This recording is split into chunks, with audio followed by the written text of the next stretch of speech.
안녕하세요. 미국주식론 대학의 미준입니다. 10월 19일 오늘의 미국주식 뉴스를 시작합니다. 미국도 미국이지만요. 제가 지내고 있는 영국의 인플레이션 상황도 장난이 아닙니다. 방금 전에는 영국의 9월달 물가 상승률이 발표가 됐는데요. 다시 10.1%로 치솟으면서 40년 만에 최고 수치를 지켜내고 있습니다. 이러면서 영국의 많은 서민들이 경제적으로 고통을 받을 것 같은데요. 어제는 제가 이용하고 있는 뱅크 오브 스코틀랜드에서 모기지 레터를 또 받았는데요. 올해만 이 레터를 5번째 받는 것 같습니다. 금리를 다시 올리겠다는 내용이고요. 그러면서 제가 이용하고 있는 모기지의 레이트이 6.7%까지 치솟았습니다. 1년 전하고 비교를 해보니까요. 제가 매달 납부하는 납부액이 한 50만 원 정도 올라갔습니다. 아무래도 남아있는 모기지를 모두 상환해야 하지 않을까 좀 생각을 하고 있습니다. 주식 투자도 주식 투자지만 제가 6.7%라는 이자율을 감당하기에는 너무 어려운 사항이 되는 것 같고요. 많은 분들께서 아무래도 인플레이션 그리고 금리 인상으로 경제적으로 고통을 받고 계실 텐데요. 가족분들과 잘 상의하셔서 이 어려운 시기를 잘 견뎌내시기 바랍니다. 저도 방송 마치고요. 와이프랑 함께 앞으로 경제적으로 어떻게 우리가 슬기롭게 대처를 해나갈지 가족 회의를 좀 해야 할 것 같습니다. 10월 19일 보내드리는 오늘의 미국 주식 뉴스 바로 시작합니다.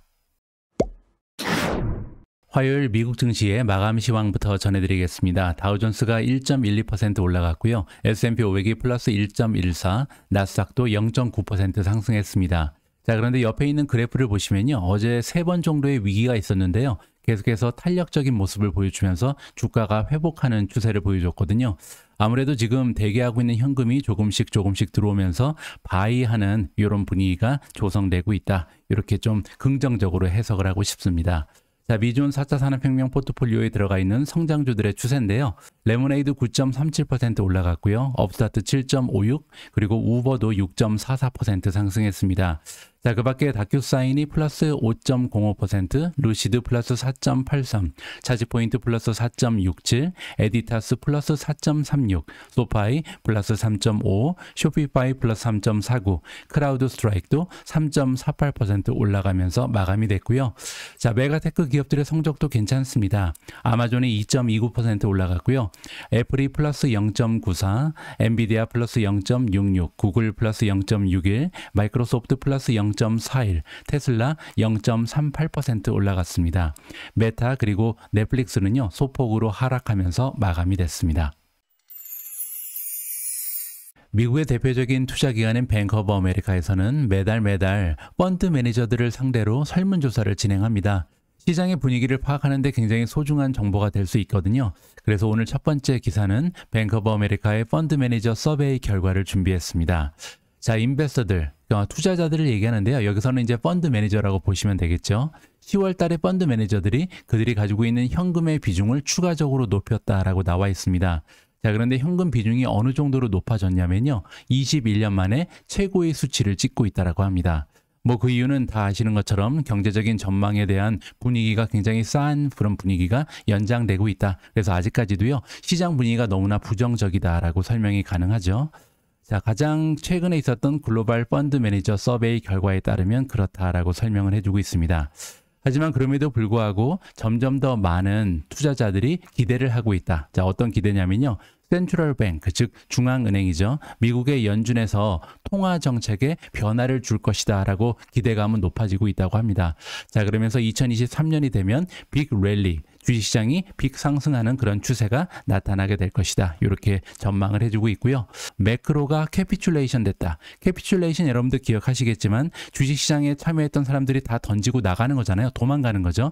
그래서 어떻게 보면 캐피출레이션이 발생을 해야 주식시장이 바닥을 다지고 다시 올라갈 수 있다라고 기대할 수 있는데요. 지금 현재 모습이 매크로 쪽에도 캐피출레이션이 나타나고 있고, 그리고 인베서들, 투자자들의 마인드에도 캐피출레이션이 나타나고 있고, 그리고 연준의 정책 책에서도 캐피출레이션이 나타났다. 따라서 전반적으로요, 굉장히 최악의 상태를 지내가고 있다. 따라서 미국 시장이 드디어 반등을 보여줄 때가 멀지 않았다라고 역설적으로 우리가 해석을 해볼 수가 있습니다. 자, 그러면서 뱅크 오브 아메리카가 첨언을 해주기를요. 자, 어떻게 기대하고 있냐면 랠리가 내년 초에는 나타날 수 있을 거라고 예상을 하는 것이 뱅크 오브 아메리카의 예측입니다. 자, 뱅크 오브 아메리카가 내년 초부터 드디어 주식시장이 상승할 거라고 기대하는 이유는 뭐냐면요. 연준에서 금리를 인하할 것이라는 것이 드디어 이제 컨센서스 포지션을 차지할 것이다. 그 얘기는 뭐냐면 내년 초가 되면 많은 투자자들이 조만간에 금리가 내려가겠구나 이렇게 예상을 할 수 있다는 거죠. 그렇게 되면 주식시장이 랠리를 시작할 것이다. 이게 이제 뱅크 오브 아메리카의 주장이고요. 자, 이러한 변화는 이미 시작되고 있다고 합니다. 자, 무슨 얘기냐면요. 이번 설문에 참여했던 펀드 매니저들 중에요. 앞으로 12개월 내에 금리가 떨어질 거라고 보는 사람들의 퍼센티지가 28%까지 2배로 올랐다고 합니다. 한 달 전에 서베이를 진행했을 때는 14%였는데 28%로 올라갔다는 거죠. 따라서 점점 더 많은 펀드 매니저들이 금리가 12개월 안에 다시 인하할 것으로 기대하고 있다. 이렇게 정리가 가능하고요. 자, 그리고 아직까지는 금리가 1년 후에도 계속 올라갈 거라고 보는 투자자들은 현재 59%입니다. 굉장히 좀 높은 수치긴 한데요. 하지만 연초만 해도 92%가 1년 내에는 계속해서 금리가 올라갈 거라고 생각을 했는데 이제는 92%에서 59%로 많은 수준이 낮아졌다. 이렇게 볼 수가 있는 거죠. 자, 아까 말씀드린 것처럼 현재 펀드 매니저들이 갖고 있는 현금 비중이 굉장히 높다라고 말씀드렸잖아요. 2001년 닷컴 버블이 꺼질 때죠. 2001년 4월 이후에 이렇게까지 현금의 비중이 높은 적은 없었다. 그 수준이 6.3%까지 올라가 있다라고 합니다. 뭐 그 이유는 지금 리세션이 온다 만다 이런 얘기가 많이 있잖아요. 따라서 리세션에 대한 리스크를 줄이고자 많은 투자자들, 펀드 매니저들이 아직까지는 주식 투자를 꺼리고 있는 중이다. 따라서 지금이 바닥일 가능성이 굉장히 높다. 이렇게 역설적으로 해석을 해드리고 싶습니다. 자, 지금까지 우리는 펀드 매니저들을 상대로 한 설문조사 결과를 함께 살펴봤는데요. 자, 이번에는 개인 투자자들의 분위기도 좀 파악을 해보겠습니다. 바로 AAII 설문 결과인데요. AAII는 American Association of Individual Investors의 약자입니다. 개인 투자자들을 상대로 매주 진행되는 설문이고요. 딱 하나의 질문을 던집니다. 그 질문이 여기 바로 써 있는데요. 앞으로 6개월 정도가 지나면 지금 현재 미국 시장의 그 주가 수준에서 주가가 올라가 있겠습니까? 아니면 떨어지겠습니까? 그대로겠습니까? 이렇게 하나의 질문을 던지는 거거든요. 자, 가장 최근에 진행된 것은 10월 12일 날 발표가 됐는데요. 20.4%의 투자자가 지금에 비해서 6개월 후에 주가가 올라가 있을 것이다. 그리고 55.9%나 되는 사람들은요. 아니다. 6개월 후에 지금 수준에 비해서 오히려 주가가 떨어져 있을 것이다. 라고 굉장히 베어리시한 설문조사 결과가 나오고 있습니다. 물론 이 결과는요. 9월 21일 수준에 비하면 조금 더 좋아진 내용이긴 합니다. 하지만 아직까지는 시장의 분위기가 굉장히 험악하구나라는 것을 여기서 다시 한번 확인해 볼 수가 있었습니다. 자, 지금부터는 개별 종목 소식을 전달해 드리도록 하겠습니다. 첫 번째로 등장하는 기업은 구글인데요. 자, 구글이 부스팅을 하는데 디바이스 프로덕션, 즉 하드웨어의 생산을 위해서 많은 노력을 하고 있다. 자, 그 이유가 굉장히 재미가 있는데요. 애플 있잖아요. 애플이 삼성의 시장 점유율을 뺏어오고 있기 때문에 구글이 할 수 없이 자기 자신들의 하드웨어에 초점을 맞춘다라는 굉장히 재미있는 기사가 보도가 되고 있습니다. 자세한 내용을 한번 읽어봐야겠죠. 자, 구글이 걱정을 하고 있는데요. 어떤 부분을 걱정하고 있냐면 애플의 아이폰이 계속해서 그 강세를 지속적으로 보여주면서 가장 커다란 고객사인 삼성의 시장 점유율을 훔쳐가고 있다라고 얘기합니다. 자, 이게 무슨 얘기냐면요. 삼성 모바일폰에는 구글이 운영하고 있는 운영체제, 안드로이드가 들어가 있잖아요. 따라서 안드로이드에서 엄청난 매출을 만들어내고 있는 기업이 구글인데 삼성의 시장 점유율이 계속해서 감소되면서 지금 위협을 느끼고 있는 상황이다. 이렇게 지금 해석이 가능하거든요. 자, 그래서 보도되기를 애플이 자체적으로 하드웨어를 만들기 위해서 많은 노력을 경주하고 있다라는 소식입니다. 자, 이러한 기사를 전해주는 매체는 더 인포메이션이고요. 자, 인포메이션에 따르면 구글이 지금 움직이고 있다. 자, 누구를 움직이고 있냐면요. 그들이 보유하고 있는 많은 탤런트, 인재들이 있잖아요. 근데 그 인재들 중에서 상품 개발팀 그리고 소프트웨어 엔지니어 팀 멤버들을요. 지금 어디로 옮기고 있냐면 구글 자체 브랜드 디바이스를 만드는 하드웨어 부서로 이제 옮기고 있다. 이렇게 지금 설명이 되고 있는 겁니다. 자, 인포메이션이 어떠한 내용을 가지고 이러한 소식을 전했냐면요. 구글의 내부 문건이 이번에 유출이 된 것 같습니다. 자, 조금 더 살펴보시면요. 자, 이렇게 구글이 그들 자신이 만드는 하드웨어에 초점을 맞추고 있긴 하지만 그렇다고 해서 구글이 삼성 그리고 다른 중국 기업들이 안드로이드 장비를 많이 만들잖아요. 근데 이들 기업을 서포트하는 것을 줄이는 것은 아니다. 따라서 파트너십은 공고하다라고 얘기하는 거죠. 하지만 그럼에도 불구하고 구글 입장에서는요. 앞으로 어떻게 될지 모르니까 상황에 대비해서 해칭을 하는 것이다 라고 설명을 해주고 있습니다. 자, 여기 지난달에 어떤 현상이 일어났냐면요. 애플의 iOS가 구글의 안드로이드를 처음으로 이제 넘어섰다라고 나와 있거든요. 자, 그러면서 미국 쪽에서는 이미 스마트폰 오퍼레이팅 시스템, 이게 이제 운영체제죠. 운영체제 1등 기업이 iOS, 애플이 됐다라고 설명을 해주고 있습니다. 물론 이제 미국의 한정된 내용이긴 합니다. 전 세계 시장 점유율을 보면요. 현재 모바일폰 운영체제 1위는 단연 안드로이드고요. 전 세계 71.62%의 모바일폰이 안드로이드 운영체제를 이용하고 있고요. iOS는 27.7%에 머물러 있는 상황입니다. 자, 그 밑에 그래프를 보시면요. 지난 2021년 10월부터 여태까지 이 시장 점유율이 거의 변화가 없다는 것을 우리가 다시 한번 확인을 해볼 수가 있겠죠. 하지만 그럼에도 불구하고 구글 입장에서는 현재 미국 쪽에서 iOS의 시장 점유율이 계속해서 올라가고 있는 것에 약간 위협을 느껴서 자기 자신들이 좋은 모바일폰을 생산하기 위해서 노력을 하고 있다. 이렇게 정리를 해드릴 수가 있겠습니다. 다음으로 준비된 기사에는 엔비디아, 오라클 두 기업이 등장을 하는데요. 이 쟁쟁한 두 기업이 만나서 파트너십을 결성했습니다. 자, 그리고 파트너십의 내용이 굉장히 고무적인데요. 기업들이 인공지능을 도입할 수 있게끔 도와주겠다라는 커다란 호재가 발생했습니다. 자, 자세한 내용을 한번 살펴보겠습니다. 자, 오라클 그리고 엔비디아가 화요일날 발표를 했는데요. 자, 그들이 이미 가지고 있었던 파트너십이 있는데 이 파트너십을 확장한다라고 발표가 났습니다. 자, 그리고 이번에 두 기업이 손을 잡고 이루고자 하는 목표가 뭐냐면요. 기업들이 인공지능을 도입할 수 있게끔 도와주겠다라는 내용입니다. 자, 이 기사를 이해하기 위해서는 오라클이 어떤 기업인지 좀 살펴볼 필요가 있는데요. 오라클의 고객은 우리 같은 소비자가 아니라 기업입니다. 자, 고객들이 이제 기업들이죠. 이 기업들이 운영을 하기 위해서는 여러 가지 다양한 툴이 필요하고요. 이 툴 중에서 대부분은 소프트웨어라고 보시면 되겠죠. 자, 기업들이 운영을 하기 위해서 필요한 소프트웨어는 여러 가지가 있는데요. 예를 들어서 ERP 같은 게 있습니다. 기업들이 가지고 있는 다양한 자원을 계획하고 활용할 수 있게끔 도와주는 소프트웨어, 아니면 HCM, 인사관리 시스템이고요. 그리고 가장 유명한 것은 CRM 같은 게 있죠. 커스터머 릴레이션십 매니지먼트, 고객관리 시스템이죠. 자, 이러한 소프트웨어들을 판매해서 수입을 올리는 기업이 오라클인데요. 이번에 오라클과 엔비디아가 손을 잡고 인공지능 애플리케이션을 개발해서 고객사들한테 판매를 하겠다. 이렇게 이해가 가능합니다. 자, 이번 파트너십은요, 멀티 이어 딜이기 때문에 굉장히 장기적인 안목을 가지고 시작하는 파트너십이고요. 자, 그러면서 오라클이 tens of thousands니까 몇만 개나 되는 엔비디아의 GPU를 사게 될 것이다라고 나와 있습니다. 그 중에는 A100 그리고 H100가 등장하는데요. 최근에 우리가 많이 들어본 반도체 이름입니다. 왜냐하면 미국 정부에서 중국의 반도체 수출을 규제한다라는 기사를 우리가 함께 읽어본 적이 있는데요. 거기에서 이제 수출 규제에 제한되는 이러한 반도체가 A100, H100였습니다. 바로 인공지능에 없어서는 안 되는 굉장히 중요한 GPU다. 이렇게 보시면 되는데요. 자, 오라클의 CEO인 사프라 카츠가 뭐라고 묘사를 하고 있냐면, 자, 이번에 두 기업의 파트너십이 확장되면서 두 기업이 가지고 있는 전문성을 이용해서 많은 고객사들을 도와줄 것이다. 그리고 이 고객사는요, 한 분야에 머물러 있는 것이 아니라 헬스케어, 제조업, 텔레콤, 그리고 금융 서비스까지 다양한 산업에 존재하는 고객들한테 이 인공지능 서비스를 제공하게 될 것이다라고 기대감을 높이고 있습니다.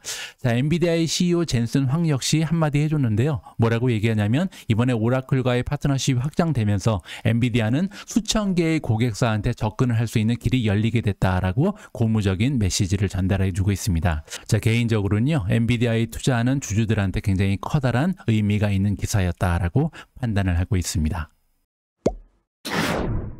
오늘 미국 증시의 선물 지수가요, 굉장히 긍정적인 추세를 보여주고 있었습니다. 그 이유는 넷플릭스의 어닝 결과 때문이었는데요. 안타깝게도 아까 초반에 말씀드린 것처럼 영국의 인플레이션이 10.1%를 찍으면서 분위기가 갑자기 좀 싸해지긴 했습니다. 자, 어쨌든 넷플릭스에서 굉장히 강력한 어닝 결과를 발표하면서 시장 분위기가 좀 반전되고 있었는데, 이 결과 내용을 살펴보도록 하겠습니다. 자, 보시는 것처럼 넷플릭스는요, 어제 1.73% 떨어졌는데 장이 마감된 이후에 어닝 결과 발표가 나고 12.4% 정도 주가가 급등하는 추세를 보이는 중입니다. 자, 보시는 것처럼 3분기라고 부르는데요. 갭 EPS가 3.1달러가 나왔고 시장의 전망치보다 무려 0.97달러가 추가적으로 발생을 했습니다. 강력한 순이익을 만들어냈고요. 자, 매출도 7.93, 작년과 비교했을 때는 6% 정도 성장한 거고요. 자, 그리고 시장의 전망치를 90밀리언 정도 초과적으로 만들어냈습니다. 자, 가장 중요한 부분은 페이드 멤버십입니다. 과연 유료 회원의 수가 어떻게 되는가 이 부분인데요. 시장의 전망은 221.67밀리언이었는데 223.09밀리언을 만들어내면서 시장 전망치를 훌쩍 넘어버렸죠. 자, 그리고 글로벌 스트리밍 페이드 넷 에디션, 이게 이제 바로 유료 고객의 숫자가 얼마나 올라가는가 이 부분이거든요. 시장의 전망치는 1밀리언, 100만 명 정도가 늘어날 것으로 기대를 하고 있었는데 무려 241만 명이 증가를 하면서 시장에서 환호성을 질렀다. 이렇게 볼 수가 있습니다. 자, 4분기의 가이던스를 보시면요. 생각보다 좋지가 않습니다. 자, 매출이 7.77빌리언을 가이드로 제시를 했는데 문제는 컨센서스는 7.98이었거든요. 따라서 컨센서스보다 굉장히 떨어지는 가이던스를 제시를 한 거죠. 자, 그리고 이렇게 7.77이면요. 이번 분기에 7.93에 비해서 많이 떨어져 있는 수치인데 이 이유가 이게 설명이 되어 있습니다. 미국 달러가 너무나 강세를 보이면서 여기 환율에서 많이 손해를 보고 있다는 거죠. 그래서 만약에 환율의 변화가 없었다면 작년 대비해서 매출이 9% 정도 성장한 셈이다라고 이제 힌트를 주고 있습니다. 변명을 하고 있는 거죠. 자, 그리고 EPS 같은 경우는 0.36을 지금 가이던스로 제시를 했는데 컨센서스는 1.2이기 때문에 다음 분기의 실적은 굉장히 좋지 않은 추세를 보일 가능성이 높습니다. 다행인 부분은요. 글로벌 스트리밍 페이드 멤버십이 227.59를 찍게 될 것이다. 그 얘기는요. 이번 분기에 비해서 한 분기 동안 3개월 동안 무려 450만 명 정도를 추가로 확보할 수 있다라고 자신감을 내비쳤거든요. 이 부분은 이제 잘 알고 계신 것처럼 11월부터 드디어 이제 광고가 붙는 그런 멤버십이 출시가 되잖아요. 여기에서 한 500만 명 가까이 추가적으로 멤버를 확보할 수 있다라는 자신감을 내비쳤습니다. 자, 이렇게 테크 기업들 중에서 주도적인 역할을 하고 있는 넷플릭스가 좋은 어닝을 발표하면서 시장 분위기가 어느 정도는 호전되고 있다라고 정리를 해드리겠습니다. 어제는 넷플릭스 말고도요. 어닝 결과를 발표하고 나서 주가가 급등하고 있는 종목이 하나 더 있습니다. 바로 인투이티브 서지컬인데요. 인투이티브 서지컬의 티커 네임은 ISRG죠. 어제 시장에서 1.9% 올라가는데 그쳤는데 시장이 마감된 이후에 어닝이 발표되면서 10% 이상 추가적인 급등을 하고 있는 추세입니다. 자, 3분기에 논갭 EPS가 1.19가 발표가 됐는데 시장의 전망치보다 7센트를 더 만들어냈고요. 매출은 1.56을 기록하면서 작년 대비해서 두 자릿수의 성장을 보였습니다. 11.4% 성장하는 추세를 보여줬고요. 시장의 전망치보다 40밀리언 정도 매출을 추가적으로 만들어냈습니다. 자, 인투이티브 서지컬이라는 기업은요. 수술용 로봇을 만드는 기업입니다. 여기 이름이 나와 있죠. 다빈치라는 수술용 로봇을 만들고 판매하고 거기에 이제 서비스 매출까지 올릴 수 있는 비즈니스 구조를 가지고 있는데요. 전 세계적으로 다빈치를 이용한 수술이 작년 대비해서 20% 정도 성장하는 추세를 보여줬습니다. 자, 그리고 지난 3개월 동안 판매된 다빈치 수술용 로봇은 305대가 판매가 된 거고요. 자, 그렇게 되면 작년 같은 분기에는 336대가 판매됐기 때문에 9% 정도는 줄어들었다. 이렇게 볼 수가 있고요. 자, 하지만 전체 판매된 숫자는 계속해서 올라가겠죠. 305대가 늘어나면서 현재 판매된 총 판매대 수는 7,364대가 판매가 돼서 13% 정도 작년 대비해서 올라가 있는 상황이다. 1년에 13%면 나쁘지 않은 성장을 계속해서 보여주고 있다. 이렇게 정리가 가능하겠죠. 예전에도 한번 정리를 해드렸는데요. 인투이티브 서지컬 같은 경우는 다빈치라는 기계를 판매하면서 들어오는 하드웨어 매출도 중요하지만 그에 반해서 계속해서 이렇게 시스템의 숫자가 쌓이면 쌓일수록 들어오는 서비스 매출, 소프트웨어 매출도 만만치 않기 때문에 지속적인 성장을 우리가 기대해 볼 수가 있다. 이렇게 마무리를 해드리겠습니다. 오늘 방송 녹화를 시작하기 바로 전에 ASML 홀딩즈도 역시 어닝을 발표했습니다. ASML은 네덜란드 기업입니다. 그래서 제가 있는 유럽 쪽과 시간이 맞아 떨어지기 때문에 영국 아침 시간에 어닝이 발표가 된 거고요. 자, ASML 역시도 어닝이 발표되면서 2.23% 정도 주가가 올라가고 있는 추세입니다. 자, 3분기에 갭 EPS가 4.29 유로가 나오고 있고요.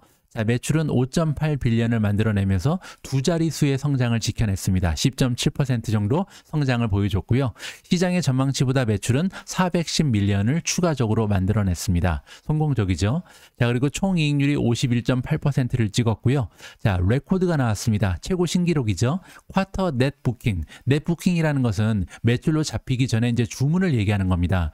3개월 동안 매출로 잡은 금액이 5.8 빌리언이었는데 들어온 주문은요 무려 8.9 빌리언이나 됩니다. 따라서 주문이 가면 갈수록 늘어나고 있구나. 따라서 앞으로 다가오는 미래에도 건강한 매출이 이어질 수 있겠구나. 여기서 우리가 짐작을 해볼 수가 있잖아요. 최고 신기록의 부킹을 만들어냈고요. 자, 전망치입니다. ASML은 4분기에 넷세일 매출이 6.1 빌리언에서 6.6 빌리언 정도가 될 거라고 발표를 했는데요. 자, 지난 분기가 5.8이었기 때문에 계속해서 성장하는 모습을 지켜내는 거죠. 작년에는 4.98 빌리언밖에 되지 않았습니다. 따라서 1년 전과 비교했을 때 매출이 30% 이상 급등하고 있다. 이렇게 우리가 정리를 할 수가 있는 거고요. 그로스 마진은 49%, 그리고 세일이 올해 한 해 천틀어서 1년 매출은 21.1 빌리언을 기록하게 될 거라고 정리를 해주고 있습니다. 따라서 최근에 주가가 좀 많이 빠졌죠. ASML도 여러 가지 정치적인 상황 때문에 어려운 모습을 보이고 있었는데요. 매출의 성장을 보니까 조금은 안심된다라고 정리를 해드리겠습니다. 자, 지금부터는 헤드라인 중심으로 짧게 핵심만 체크해 보도록 하겠습니다. 첫 번째로 준비된 헤드라인에는 우버가 등장을 하는데요. 우버가 자랑하는 우버 이츠라는 비즈니스 모델이 있죠. 이제 팬데믹 기간 동안 우버를 살려냈던 그런 비즈니스 모델이라고 보시면 되는데요. 초기에는 음식점에서 이제 음식 배달을 해주는 이러한 서비스였는데 가면 갈수록 그 범위가 확장되고 있습니다. 그래서 장보기 서비스는 물론이고요. 화장품, 건강식품, 술까지도 배달을 해주잖아요. 자, 그런데 이번에 캐나다의 토론토에서 드디어 마리화나까지 배달이 시작됐다. 마리화나는 이제 대마초를 얘기하죠. 대마초를 합법적으로 배달해 줄 수 있는 서비스를 우버가 갖게 됐다. 이렇게 정리가 가능합니다. 밑에 내려가서 좀 보니까요. 여러 가지 제한점이 있긴 합니다. 19살 이상 되는 성인한테만 제공되는 서비스고요. 직접 이제 아이디도 체크를 하고 이 사람이 정신이 온전한지 이런 것까지 다 체크를 하게 돼 있다. 이렇게 보시면 됩니다. 다음 헤드라인에는 아마존이 등장을 하는데요. 아마존은 최근 들어서 비용 절감에 엄청나게 많은 노력을 쏟고 있습니다. 그러면서 이제 어닝 결과에 우리가 좀 기대를 해볼 수가 있는데요. 자, 그럼에도 불구하고 아마존이 자랑하는 AWS 클라우드 서비스 쪽에는 투자를 아끼지 않을 것이다. 뭐 이런 내용이 있었는데 뭐 실제로 타일랜드 쪽에 새롭게 클라우드 인프라를 구축하기 위해서 50억 달러를 투자한다라는 기사가 보도가 되고 있습니다. 자, 그러면서 앞으로 15년 동안 장기적인 프로젝트를 가지고 있는 것 같고요. 아직까지 데이터 센터가 없는 쪽이 이제 타일랜드인데 이쪽 타이에도 태국에도 데이터 센터를 구축하고 설립하게 된다라는 긍정적인 뉴스가 보도가 되고 있습니다. 어제 방송에서 제가 마이크로소프트가 직원을 해고할 것이다 라는 소식을 여러분들과 공유한 적이 있는데요. 구체적인 숫자가 보도가 됐습니다. 자, 이번에 글로벌 경제가 둔화되는 모습을 보이면서 마이크로소프트가 1000명이나 되는 직원을 감원한다라고 발표가 나와 있고요. 자, 이런 테크 주식들의 모습들은 어떻게 보면 굉장히 긍정적입니다. 경제 사이클에 잘 적응하면서 비용을 절감하면서 이 주주들에게 최대한의 순이익을 안겨주기 위한 경영진의 모습이다. 이렇게 해석을 하면 좋을 것 같습니다. 오늘 준비된 마지막 헤드라인을 보시면요. 바이든 정부에서 추가적으로 스트래티직 페트롤리엄 리저브를 푼다는 소식입니다. 스트래티직 페트롤리엄 리저브는요, 국가가 비상사태를 대비해서 이제 원유를 좀 재놓는 거거든요. 보존 양이죠. 자, 그런데 올해 들어서 무려 165 밀리언 배럴을 이미 푼 바가 있습니다. 아무래도 인플레이션이 너무나 가속화되기 때문에 어쩔 수 없는 상황이었잖아요. 자, 그런데 거기에 만족하지 않고 15 밀리언을 더 푼다. 따라서 지금 선거를 앞두고 바이든 대통령이 엄청나게 노력을 많이 하는구나. 그거를 여기에서 우리가 살펴볼 수가 있을 것 같습니다. 10월 19일 보내드린 오늘의 미국 주식 뉴스는 여기까지입니다.